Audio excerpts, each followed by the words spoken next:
Support comes from Mosby Building Arts. Sometimes the smaller home projects make the biggest difference. Mosby creates custom spaces that help you love your home even more.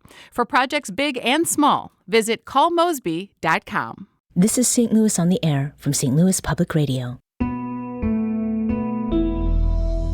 I'm Elaine Cha.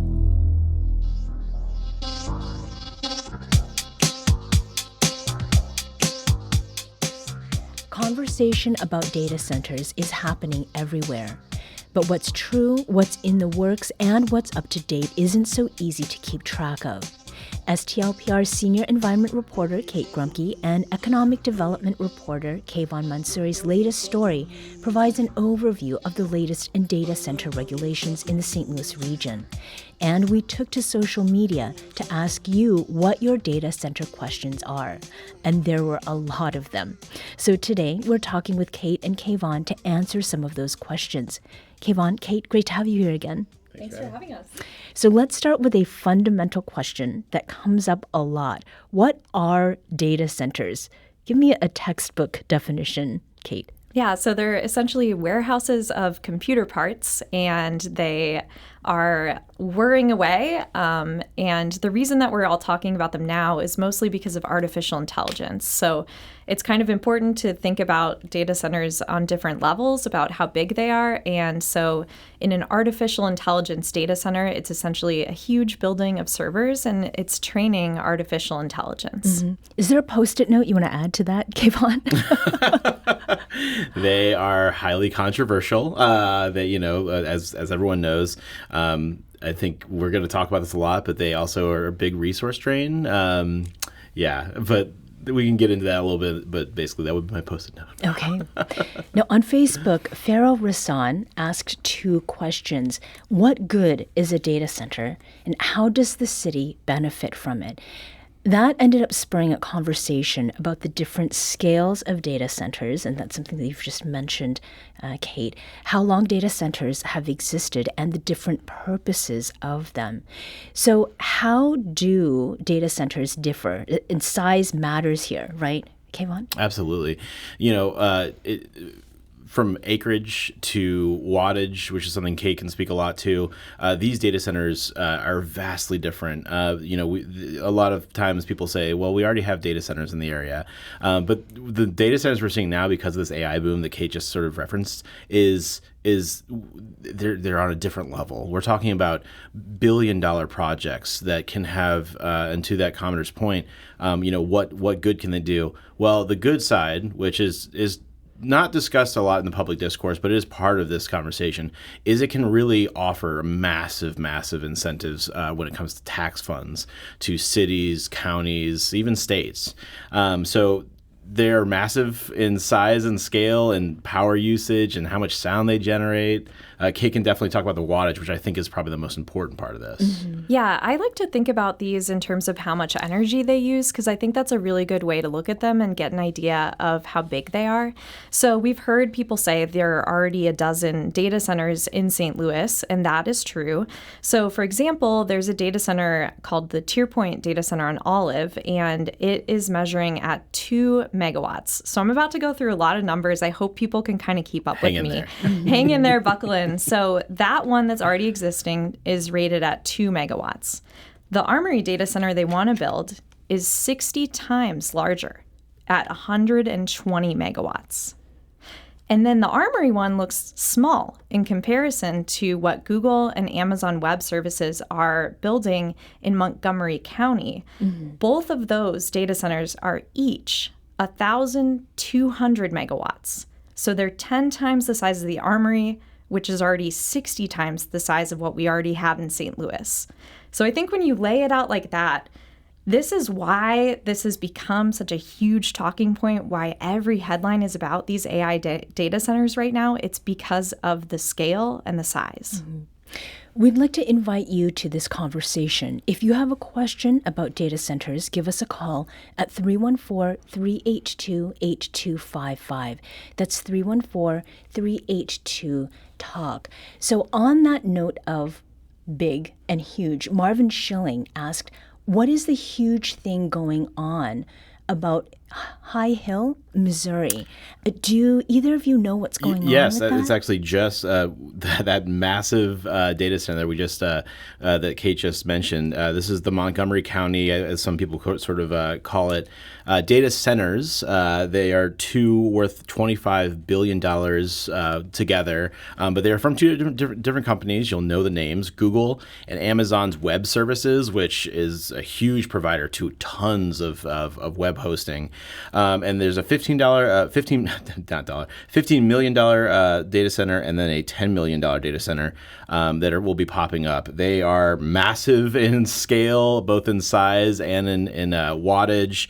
The people there are really concerned. There have been a bunch of public hearings about this. It's a bit of a trek for us. So we've been kind of hearing about it through talking with people, interviews, and things like that. But it is that is the big thing going on out there. It is so large that when they made this announcement, Governor Kehoe was out at that announcement, sort of talking about how this is a big investment, a generational investment in the area. Mm-hmm. And I think it's notable that although it is really far away from St. Louis, most of us get our electricity from Ameren, Missouri, and so will those data centers. Absolutely. So it is part of the customer base that we are all part of. Mm-hmm. Scale, scope, reach, like this all has to do with the reason people are talking about this, right? Paula Brown on Facebook asked, why can't we regulate in such a way that those data centers, would need to furnish their own power, solar and wind, anyone, and cool using a non-water method, which exists but is more costly? Kate. There's a lot to unpack in that question. So for one thing, we have monopoly utilities in the state. So why can't they supply their own power? So Ameren is actually required to supply power to anyone that moves into their area. So part of this is because we have these state-regulated utilities, so you have to get power from Ameren. That's kind of part of the deal. But some of them are doing some generation themselves, both kind of on their own building behind the meter, and then also through Ameren, they can actually subscribe to renewable energy, pay a little extra to get certain types of energy. But one big thing to say about this, there was a discussion about whether or not the Armory could power itself with rooftop solar. So apparently IKEA has rooftop solar, and that gives it about 3 megawatts of power when the sun's out. And we're talking about 120 megawatts. So think about how many IKEA rooftops you would have to have solar on to power that. So some of it is like a space and land conversation about why they can't just put some solar panels on top. Mm-hmm. And to tag on that on the legislation side, which is something I've been covering pretty extensively, especially here in St. Louis and now in the county, there is a push, especially in the city. There's been a lot of push to try to make these developments, full of renewable energy, have a lot of like benchmarking requirements, but there is pushback on that, and it's notable pushback. It comes from the development community, the regional development community, the unions in the area. So we really saw that play out, and I know we'll talk about this later, but about the Board of Aldermen. You would see two sides of the aisle sort of show up to these public hearings on the rules that were being put out for the city. It would be concerned citizens, anti-data center groups, which are there are many, and then on the other side there would be people from the development community, Greater St. Louis reps, people like that who are showing up and saying like, well, if you do this, if you do this portion, you're going to make it very hard for any data centers to move here. So legislators are caught in between this really. It's a really difficult situation. I mean, I think I would say that any sort of, from the mayor on down to aldermen, they're sort of stuck in this really weird situation where they're dealing with two sort of constituencies, the people and then the people who are, developing the city and trying to, in so many ways bring tax dollars into the city that very much needs it. Mm-hmm. Yeah, and I guess I should probably also mention that on this question of energy, the state has tried to address this. So they had the utilities create special rates for data centers, and really the goal of that is to make sure that the data centers are paying for their share of the cost of energy, and infrastructure. We have Liz who's calling from St. Louis. Liz, welcome to the show. Thank you for taking my question. My question today is, if there are any estimates on how much heat data centers will create and the impact that may have on global warming. Mm-hmm. Thank you, Liz. Yeah.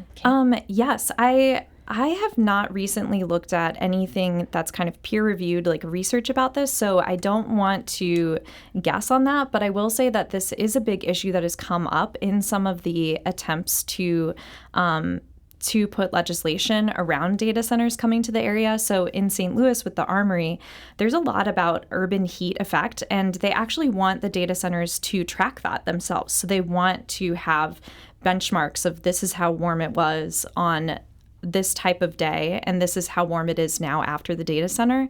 And then they're also trying to do things like putting green roofs on them so that they can absorb some heat, and put landscaping around them that would also help with the urban heat effect. So that's a great question. And I think that there are estimates on heat, especially places like Northern Virginia that already have a lot of these hyperscale data centers, but it is something that people are really thinking about here in St. Louis.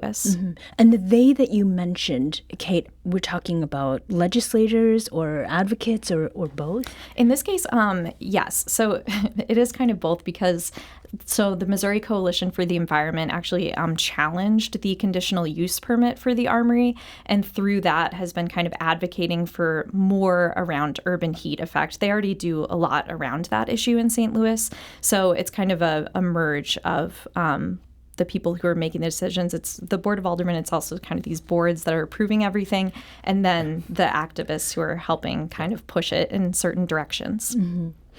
Many of the questions that came from Facebook had to do with elected officials' positions on data centers, specifically how there seems to be more municipal leadership starting to lean in favor of data centers. Amelia Potter said, "Why are data centers still being allowed to happen? No one wants them." Laurie Ann Beatner asked, why are they going ahead with even more data centers when the citizens have clearly spoken? And Elise Langen said, I'd like Mayor Spencer, Megan Green, and all the people who push data centers through in a quick deal without listening to public thoughts to explain in detail what their motivation was. So, I mean, this change, and you referred to this earlier, Kavahn, but, in response to what these listeners have asked. I actually think that Mayor Kara Spencer summed it up almost perfectly in her response when the Armory was approved. And she said, and this might not be word for word, but I as the mayor of St. Louis, cannot in good conscience turn down the tax money that could benefit St. Louis through this deal.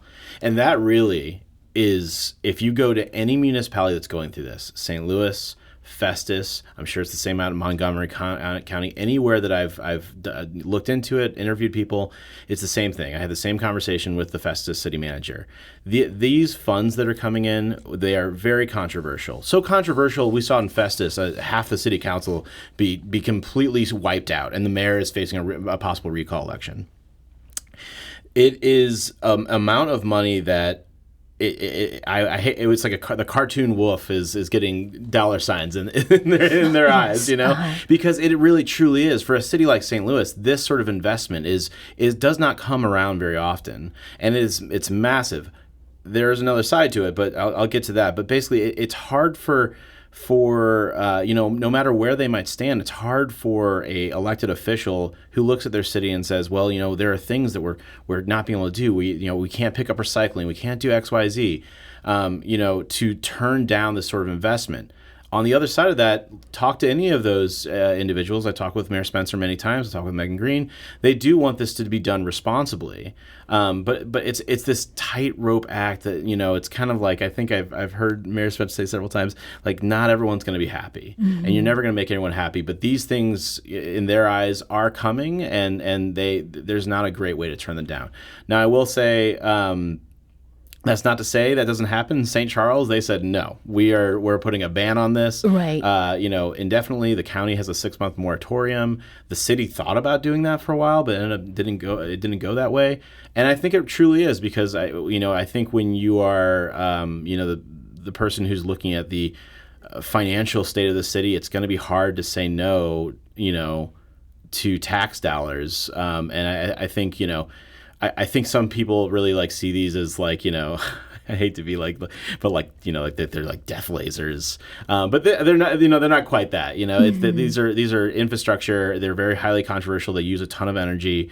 And they are, I think anyone would have a hard time saying that they're not, they use a lot of resources. But I think from a level from the local legislation, they have to look at both sides. Yeah. And there's a great example in Louisiana. There's a huge Meta data center, so that's Facebook and Instagram, and it generated so much tax revenue for a city that they were able to pay some public school teachers a one-time $50,000 bonus. Yeah. Like, can you imagine that if you're a teacher making about that amount and you salary. Get a one-time double salary? But then that begets the question, one time. And a lot of this stuff is one time. It doesn't last. These aren't going to create a lot of jobs, but we can, Mm-hmm. If you could distill sort of what is at stake environmentally when it comes to these conversations, and then, in for all practical purposes, like rules and regulations, what are the environmental stakes, Kate? Yeah, I think climate change is the biggest issue here. So we're seeing across the country. At first, I think a lot of these artificial intelligence companies really wanted to lean on renewable energy for this. And I think in the interest of speed, that's just not happening. And so even here in St. Louis, we're currently seeing a pivot toward natural gas. So we were mostly getting our energy from coal that we're generating ourselves. And I think under the Biden administration, when there were big tax incentives, we saw a lot of effort to build out renewables and battery storage. And Ameren is still doing some of that, but they are also building 3 new natural gas plants. That'll be the first time we've had natural gas plants in their area. So natural gas is it's sometimes called methane gas. It's made of methane, and it does create greenhouse gas emissions, which warm the planet. Mm-hmm. Kate Grumke is Senior Environment and Data Reporter. Kavahn Mansouri is STLPR's Economic Development Reporter. Thank you both for joining us today. Thanks for having us. Thank you. You can find Kate and Kavahn's latest data center piece, titled Explained, What You Should Know About Data Center Regulations Around St. Louis, at our website. That's STLPR.org. Now, conversations and reporting about data centers, that's not going away anytime soon, and we want to keep hearing from you, our listeners. Leave us a voicemail with your comments or questions about data centers at 314-516-6397. Again, that's 314-516-NEWS. This episode was produced by Maya Norfleet. The audio engineer was Emily Woodbury. Our executive producer is Alex Hoyer. St. Louis on the Air is a production of St. Louis Public Radio. Understanding starts here. Do you find yourself regularly listening to episodes of St. Louis on the Air? Suggest us to a friend you think might enjoy our conversations, and leave us a review and rating on Apple Podcasts on the App Store. It's the simplest way to help people discover our show. Thank you. St. Louis Public Radio is a member-supported service of the University of Missouri St. Louis. Hi, I'm Laura Hamden, and my colleague Jessica Rogan and I are your daily hosts of the Gateway newsletter. We meet with the editors in the STLPR newsroom every weekday to bring you the top local stories of the day in a quick and easy 6-minute read by 6 a.m. In an age of overwhelm, it's a refreshing, thoughtful take on the news day, if we do say so ourselves. Fine-tune your daily news habit with the Gateway newsletter. Subscribe at stlpr.org/gateway.